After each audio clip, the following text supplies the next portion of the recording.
All right, so one of the things I want to talk about with the section page is to highlight items. Now, if you just have thumbnail after thumbnail, it's great. I mean, it doesn't take a whole lot of creativity just to list, thumbnails one after another in different rows. And we'll let Don here in just a second talk about list view, grid view. That's appropriate for some stores, not all. But I think if you've got a certain selection, I mean, this may not be best for somebody like Derek, who has a pretty low selection, doesn't have a ton of products on his site. But this is taken from a site called Alter Ego Comics, where I think this is the Marvel page. And here, through this badging, you can see this Dr. Doom thing here in the top left. It's a pre-order.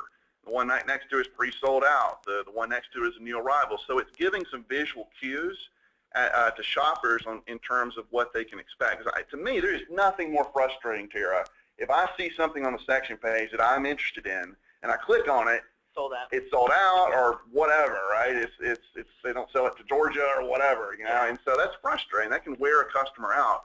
So if you give some visual cues like this, that can be very satisfying for a shopping experience. So I think I'm a big fan of badging. Now here it's kind of a one-off. You can actually do it where you can have up to 4, sometimes more badges, depending on how they're formatted, different types of badging per thumbnail. I think the key, JT, is not to overkill it, right? You don't want to put too many graphics there. But it's important, if you do this badging, I think it's always best to, in some fashion, carry that through to the product page. So if you're branding this as a pre-order, make sure that it's clearly branded as a pre-order on the product page. I think that's pretty critical. All right, let's go to the next one. Another way to highlight your products is through featured items. And let me stop real quick and just talk about why are we highlighting in general. You have to think, guys, that when people are coming to your site, for the most part, not everybody, but for the most part, you have 2 types of shoppers. You've got the browsers and the hunters.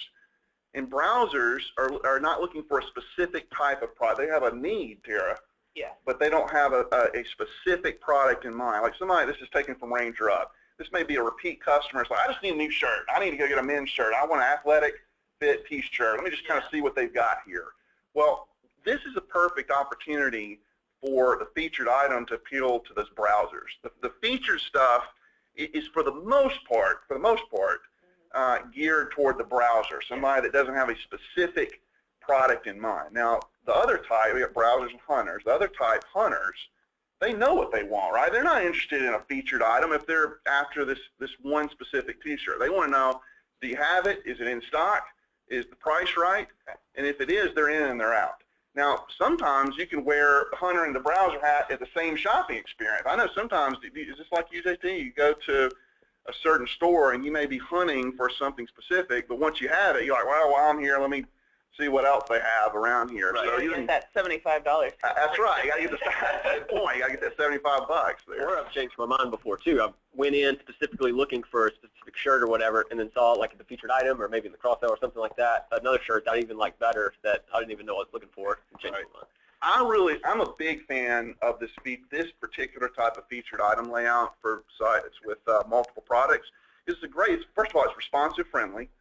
You can do this very, very easily in a responsive site, and it flows with the rest of the thumbnails. It's not so obtrusive that it takes away from the shopping experience.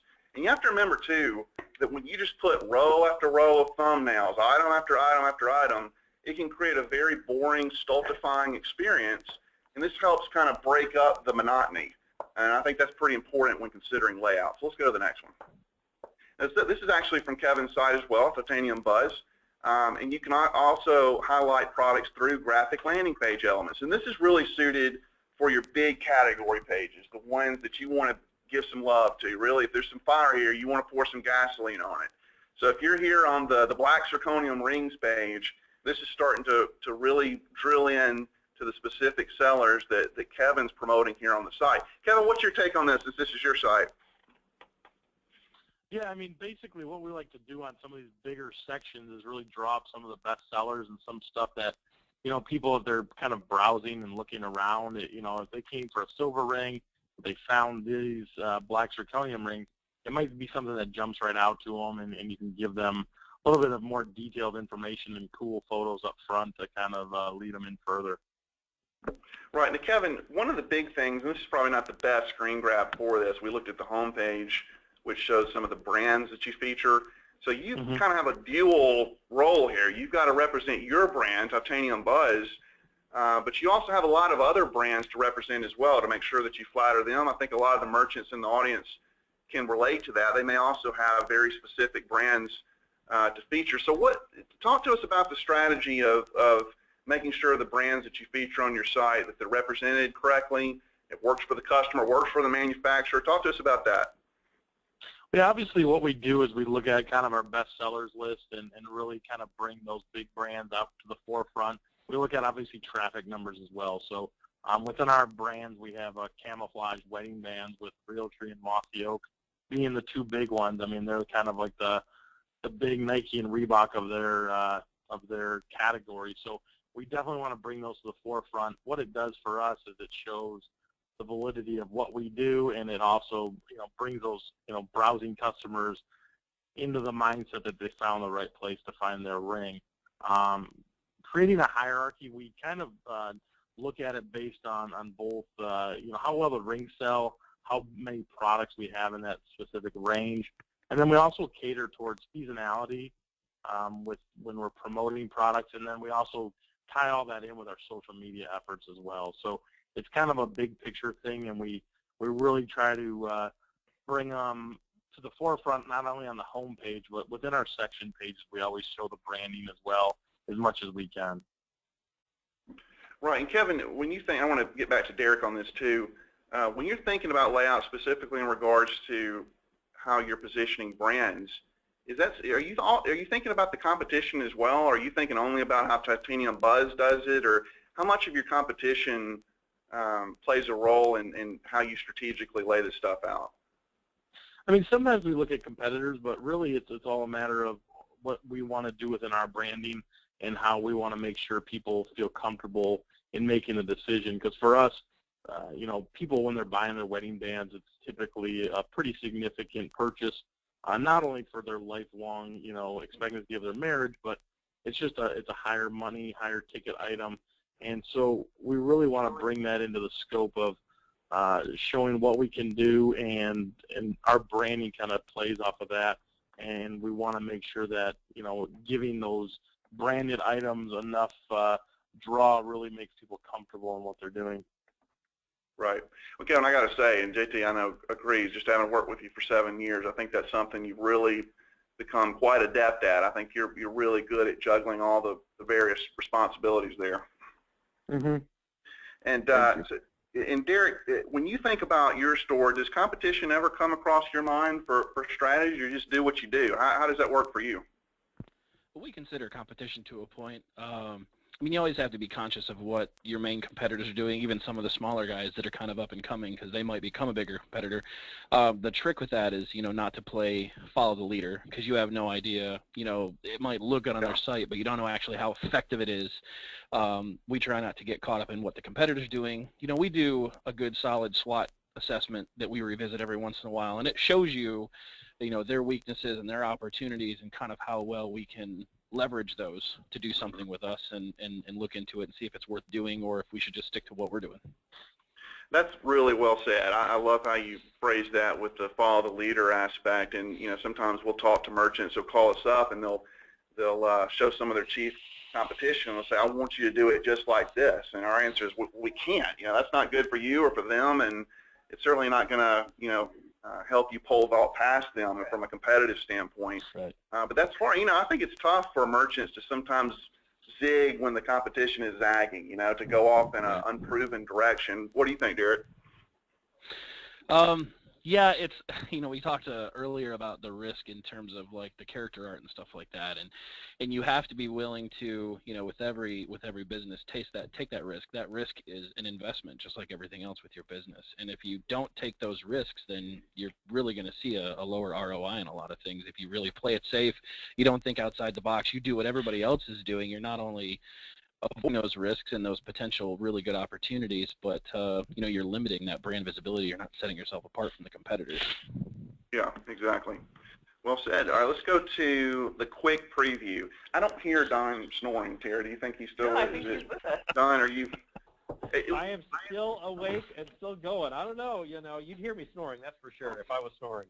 Gary, did you see that email that Don said where it's like we have to allocate a certain percentage of the webinar to his attention? I did. I just kind of ignored it. But yeah, I'm not going to sign the contract. I'm going to start calling Eva Don or something like that if I have to do that. But Don, let's talk about quick preview here. Talk to us about some of the when to use the quick previews, when not to use that. In some platforms like BigCommerce, it's coming standard as a built-in feature. What are your thoughts overall on quick preview, Don? I think it depends on really what your products are and what you're trying to do with it. I mean, it's helpful, obviously, because someone can add to cart really quick from the section. But I don't think that works for everything. I mean, if they're going to spend a good chunk of money, I'm not going to buy a car on a quick preview page. I'm not going to buy a big piece of furniture on a quick preview page necessarily. It can be useful if there's some information that people can use to quickly compare products to some extent. But if you've got smaller items that are, simpler, I would say, there's certainly a benefit. I would also make sure when programming it, when it's set up, so that people can easily get to the quick preview, but also not get to the quick preview. I mean that in that I've gone to some sites where you mouse over the image on the section page and the little quick preview button shows up, and it pretty much covers the entire image. So I have no way to really get easily to the actual product page. And so I personally want to be able to have a choice as to whether I want a quick preview or not when it makes sense. But I think those that have a larger dollar value or where, photos, when you get into clothing and things like this where the larger photo matters, it's not going to perform, at least in my mind, as well. I don't know, that's sort of me rambling there on it. But no, I think that's it's a good certainly point. a benefit. Well, let's go directly into pagination filtering. Got a couple of slides for that, Don. This is from Crutchfield, right, Tara? Yeah. The screen grab here. So talk to us about that, Don. Yeah, we talked about this at the last webinar. We talked a lot about filtering and pagination. And I think when dealing with this, I think you have to look at what are your products and where are you going with this. I mean, looking at, say, filtering here, we'll start with the first bullet, which is pagination, which I don't have a picture of this in particular. I've seen a lot of sites that they drop in pagination, and basically every section on their site is paginated. And that's great if that's what you want. But honestly, if you get a section that doesn't have enough products, don't paginate. People are not generally real fond of pagination always. And so I've had some where they paginate a page when it gets to 20 products, and they'll get a section that has 21 and it paginates, and so they've got to click on page 2 to see that one product. And that's honestly a more frustration for people than it is useful. I agree. I would also make sure when you're doing pagination, you obviously have sorting on there. One thing I do want to mention on that, and I should have got a screenshot of this, is making sure when the sorts are on there that it's something that A, people would want to sort by, and B, that they can visually tell that it's sorted properly and where those breaks are. Just as an example, I had one that wanted to sort by something where it was like eco-friendly. Okay, we'll just toss out a name for it. You sort by it, but on the page, there's nothing to mark the products eco-friendly. So you don't know when you got to the end of the eco-friendly ones. So that's a big thing. So I should have got a screenshot, but I failed to get on that. But on the filtering, the main thing to me is looking at is simplify your filtering. Make sure that you make it visible and easy for people to tell what they've filtered and what they've chosen. If you look at even the bottom one here, which is from I think it's Lucy's, it's very simple. They've got filter by color, filter by size. I know some stores that have 400 different things you can filter by, and so you end up putting that on the left, like the top one, the top screenshot there, and it's still useful, but where possible, shrink it as much as possible to things that they're going to need. Don't just go like everything impossible we could filter by, let's put it on there, because not everyone wants that. So you've got to make sure to keep that on there, and then make it so when they do filter, it's very obvious that they filtered down those products and that they've got a good way of removing that or adding to it. The sorting, providing visual value, that's actually sort of what I was talking about. They've got the little screenshots of the colors as well below the images there, which is obviously very nice. So we're going to move on to the next one here, next slide. Talking about grid view versus list view. Now, obviously, you've got different options, grid and list view here. The main thing to me is when you're providing that option to the user is making sure that they are gaining some benefit to doing one versus the other. It's not just, ooh, we've got both.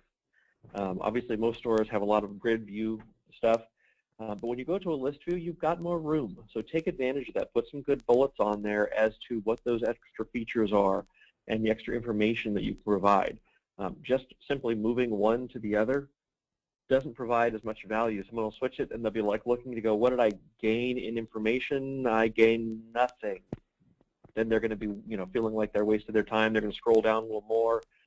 So I would say just make sure it has a value and that you've got a reason for doing it. Sometimes that takes, making up some bullet points for your product so you can get them up there. But it can provide value if you do it right. Very good.